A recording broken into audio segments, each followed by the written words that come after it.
Hello everyone, welcome back to my YouTube channel. आज हम करेंगे क्लास 11th के अकाउंटेंसी का चैप्टर 16 जिसका नाम है डेप्रिसिएशन के प्रैक्टिकल क्वेश्चन का सोल्यूशन नंबर 13। क्वेश्चन नंबर 13 मैंने ऑलरेडी नोट कर रखा है। क्वेश्चन नंबर 13 हमें कह रहा है, a firm purchase on 1 April 2009 a second hand machinery for ₹36,000 and spent ₹4,000 on its installation. On 1st October in the same year, another machinery costing ₹20,000 was purchased. On 1st October 2011, the machinery bought on 1st April 2009 was sold off for ₹12,000. On the same date, a fresh machinery was purchased for ₹64,000. Depreciation is provided annually on 31 March at the rate 10% per annum on the written down value method. Show the machinery account from 1st April 2009 to 31 March 2013. Question हमें कह रहे हैं firm ने second hand machinery purchase करी, कब करी? 1 अप्रैल 2009 को 36,000 rupees की, 4,000 रुपीज की इंस्टॉलेशन पे खर्च किया। टोटल मशीनरी की कॉस्ट हो जाती है 40,000 रुपए, 40,000 की। फिर कह रखा है क्वेश्चन में कि उसी साल में मतलब कि 2009 में 1 अक्टूबर को एक और नई मशीनरी परचेज करी 20,000 रुपीज की। 1 अक्टूबर 2011 में जो मशीनरी 1 अप्रैल 2009 को परचेज की थी उसे बेच दिया गया 12,000 में, और उसी डेट पे 1 अक्टूबर 2012 में ही 64,000 की एक नई मशीनरी परचेज की गई। डेप्रिसिएशन 10% पे कैलकुलेट करना है। रिटर्न डाउन वैल्यू मेथड का आपको यूज करना है और मशीनरी अकाउंट बनाना है आपको 1 अप्रैल 2009 से लेकर 31 मार्च 2013 तक। चलिए अब बिना देरी के शुरू करते हैं अपने आज के सॉल्यूशन को। तो सबसे पहले डेट मेंशन कीजिए, 2009 ईयर मेंशन कीजिए, 1 अप्रैल। यहाँ पे मेंशन कीजिएगा to bank account. To bank account में आपको 36,000 प्लस 4,000 करना है। तो ये आपका पहले मशीनरी कॉस्ट जो है वो 40,000 रुपीज की है। इसके बाद बता रखा है कि सेम ईयर में क्या किया गया, एक और नई मशीनरी परचेज की गई है 1 अक्टूबर को। तो मेंशन कीजिए 1 अक्टूबर टू बैंक अकाउंट, यहाँ पे सेकंड मेंशन कर दीजिएगा ताकि आपको पता रहे कि सेकंड मशीनरी है। कितने रुपए की थी सेकंड मशीनरी? 20,000 की। अब आपको डेप्रिसिएशन कैलकुलेट करना है, तो 2010 31 मार्च आपको लिखना होगा बाय डेप्रिसिएशन अकाउंट। डेप्रिसिएशन 10% ही है।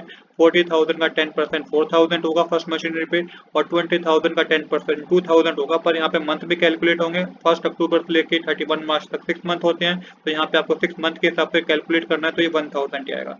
कैसे कैलकुलेट करना है? 20,000 मल्टीप्लाई 10 अपॉन में 100 मल्टीप्लाई 6 अपॉन में 12 करेंगे तो ये आपका 1,000 रुपीज आएगा।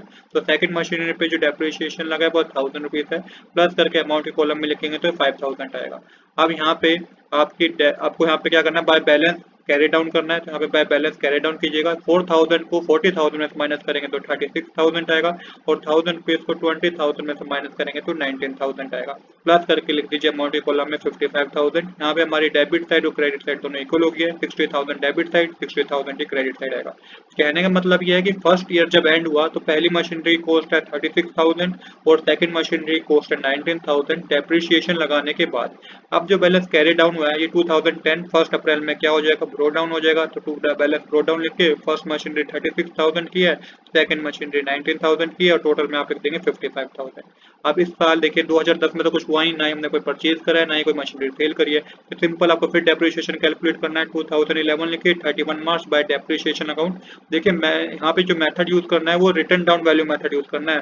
तो यहाँ पे आपको जो आपकी डेप्रिसिएशन लगने के बाद अमाउंट आया ना मशीनरी का, इस पे ही आपको डेप्रिसिएशन फिर से कैलकुलेट करना है। आप मेन वैल्यू पे ओरिजिनल कॉस्ट पे मत कैलकुलेट कीजिएगा। आप जो डेप्रिसिएशन लगने के बाद जो आपके पास अमाउंट आया है उस पे ही आपको हर बार डेप्रिसिएशन कैलकुलेट करना होता है। तो 36,000 पे 10% कैलकुलेट करेंगे तो फर्स्ट मशीनरी की कॉस्ट पे डेप्रिसिएशन होगा 3600। सेम इसी तरीके से 19,000 पे 10% कैलकुलेट करेंगे तो 1900 होगा। यहाँ पे कोई मंथ नहीं लगेंगे क्योंकि 1 अप्रैल से 31 मार्च तक पूरे साल के हमने डेप्रिसिएशन कैलकुलेट किया है। प्लस करके अमाउंट के कॉलम में लिख दीजिए 5500।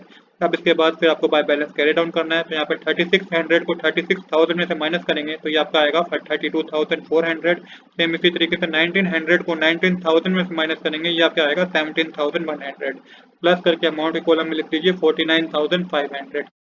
अब जब हमने बैलेंस कैरी डाउन कर लिया है, अब आपको बैलेंसिंग करना है, टोटल करना है। तो टोटल डेबिट साइड में हमारा 55,000 आ जाएगा, क्रेडिट साइड भी 55,000 आ जाएगा। तो 55,000 दोनों साइड आ गए। अब देखिए 2011 में 31 मार्च तक, कहने का मतलब ये है कि सेकंड ईयर एंड होने तक फर्स्ट मशीनरी की कॉस्ट है 32,400 डेप्रिसिएशन लगाने के बाद, और सेकंड मशीनरी की कॉस्ट है 17,100 डेप्रिसिएशन लगाने के बाद। अब जो बैलेंस कैरी डाउन हुआ है इसे ब्रो डाउन करना है। 2011 ही मेंशन कीजिए। 1 अप्रैल जो बैलेंस कैरी डाउन किया है ब्रो डाउन कर दीजिए। 32,400 पहली मशीनरी है, सेकंड मशीनरी 17,100 की है, टोटल 49,500 आएगा। अब बता रखा है कि 1 अक्टूबर 2011 को जो मशीनरी 1 अप्रैल 2009 में परचेज की गई थी, मतलब कि पहली मशीनरी, इसको बेच दिया गया 12,000 में। और सेम डेट पे ही क्या हुआ है कि एक नई मशीनरी परचेज की गई है 64,000 की। तो यहाँ पे 1 अक्टूबर मेंशन करके मेंशन कीजिएगा to bank account. Third machinery purchase की गई है, इसलिए मैंने यहाँ पे थर्ड मेंशन कर दिया। कितने रुपए की है? तो 64,000, मतलब कि 64,000 रुपीज की है। ये आपको मेंशन करना है। अब देखिए कि जो सबसे पहली मशीनरी थी ना 1 अप्रैल 2009 को जो खरीदी थी, उसे बेच दिया गया। कब बेच दिया गया? 2011 में बेचा गया 1 अक्टूबर को। तो यहाँ पे अब हमने 1 अप्रैल से लेके 1 अक्टूबर तक भी तो उस मशीनरी का यूज करा है, तो उतना डेप्रिसिएशन आपको कैलकुलेट करना पड़ेगा। मतलब कि 34,000 मल्टीप्लाई 10/100 और मल्टीप्लाई मंथ आपको कैलकुलेट करने होंगे कि अप्रैल से लेके अक्टूबर तक कितने मंथ होते हैं। अगर आप अप्रैल से लेके अक्टूबर तक मंथ कैलकुलेट करेंगे तो ये अप्रैल, मई, जून, जुलाई, अगस्त, सितंबर 6 महीने होते हैं। तो यहाँ पे आपको 6 मंथ पे कैलकुलेट करना होगा। मेंशन कीजिएगा bye depreciation account. First machinery पे हम डेप्रिसिएशन कैलकुलेट कर रहे हैं। ये डेप्रिसिएशन कैलकुलेट करने के बाद 1620 आएगा, क्योंकि 6 मंथ में हमने कैलकुलेट किया। 32,400 मल्टीप्लाई 10/100 मल्टीप्लाई 6/12 करेंगे तो 1620 आएगा। इसके बाद बाय बैंक अकाउंट लिखिएगा। तो फर्स्ट मशीन जो कितने रुपए में बेचा गया? 12,000 रुपए में बेचा गया, तो 12,000 मेंशन कर दीजिए। अब ये समझिए कि हम यहाँ पे बेचने पे, मशीनरी को बेचने पे क्या हुआ है, बिजनेस को प्रॉफिट हुआ है कि लॉस हुआ है? तो आपको पता चलेगा लॉस हुआ है। लॉस कैसे हुआ? क्योंकि 1 अप्रैल तक ना मशीनरी की कॉस्ट 32,400 थी। अगर आप उसमें डेप्रिसिएशन माइनस कर दे 1690 रुपीज, तभी भी ये कभी भी क्या हुआ कि बिजनेस को मशीनरी बेचने पे लॉस ही हुआ। यहाँ पे आप मेंशन कीजिएगा by profit and loss account. अब देखिए 12,000 और 1620 को प्लस करके 34,400 में से माइनस करेंगे तो पता चलेगा कितने का लॉस हुआ। लॉस हुआ 18,780 रुपीज का। ये बिजनेस को क्या हो गया? मशीनरी बेचने पे लॉस हुआ। इसके बाद आपको क्या करना है, यहाँ पे फर्स्ट मशीनरी का काम खत्म हो गया। अब सेकंड और थर्ड मशीनरी पे आपको डेप्रिसिएशन कैलकुलेट करना है। तो 2012 लिखिएगा, 31 मार्च लिख के मेंशन कीजिए बाय डेप्रिसिएशन अकाउंट। तो फर्स्ट मशीनरी का काम खत्म हो गया। सेकंड मशीनरी पे डेप्रिसिएशन कैलकुलेट करेंगे 17,100 पे 10% तो 1710 आएगा। सेकंड मशीनरी पे, थर्ड मशीनरी पे डेप्रिसिएशन कैलकुलेट करेंगे तो 64,000 का 10% कैलकुलेट करेंगे। उसके बाद 6 मंथ पे कैलकुलेट होगा, क्योंकि 1 अक्टूबर को परचेज करिए और 1 अक्टूबर से 31 मार्च तक 6 मंथ होते हैं, तो 3200 रुपीज आएगा। प्लस करके आप लिख दीजिए इसको अमाउंट के कॉलम पे 49,100 आएगा। इसके बाद बाय 31 मार्च लिख के मेंशन कीजिएगा बाय बैलेंस कैरी डाउन। तो सेकंड मशीनरी का पे जो डेप्रिसिएशन लगा है 1710 रुपीज, इसको माइनस कीजिएगा 17,100 रुपीज में से, तो ये आपके पास आएगा 15,390। और थर्ड मशीनरी का आपके पास आएगा माइनस करने पे 60,800। 3200 को जब माइनस करेंगे 64,000 में से तो 60,800 आएगा। प्लस करके लिख दीजिएगा 76,190। तो यहाँ पे हमारी डेबिट साइड और क्रेडिट साइड फिर क्या होगी? इक्वल हो गई है। बैलेंस कैरी डाउन किया आपने, उसे ब्रो डाउन कीजिएगा। तो 2012 1 अप्रैल लिख के to balance brought down. First second machinery cost थी 15,390 डेप्रिसिएशन लगने के बाद, और थर्ड मशीनरी की है 60,800। अमाउंट के कॉलम में आ जाएगा 76,190। फिर यहाँ पे 2013 लिखिए, 31 मार्च बाय डेप्रिसिएशन अकाउंट। तो सेकंड मशीनरी पे डेप्रिसिएशन लगाएंगे आप अगर 15,390 पे 10%, ये आपका 1539 आएगा। थर्ड मशीनरी पे डेप्रिसिएशन 10% कैलकुलेट करेंगे तो ये आपका 36,080 आएगा। अमाउंट के कॉलम में आ जाएगा 7,619।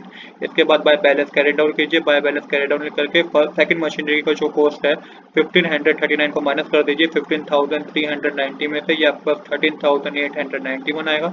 और थर्ड मशीनरी की जो कॉस्ट होगी माइनस करने के बाद 6,080 को माइनस करेंगे 60,800 में से 54,720 आएगा। अमाउंट के कॉलम में आ जाएगा 68,571, इन दोनों को प्लस करके।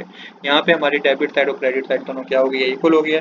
तो यही हमें इस क्वेश्चन में करना था। तो आज के लिए इतना ही। I hope you like this video. If you like this video please do subscribe this channel. Thanks for watching.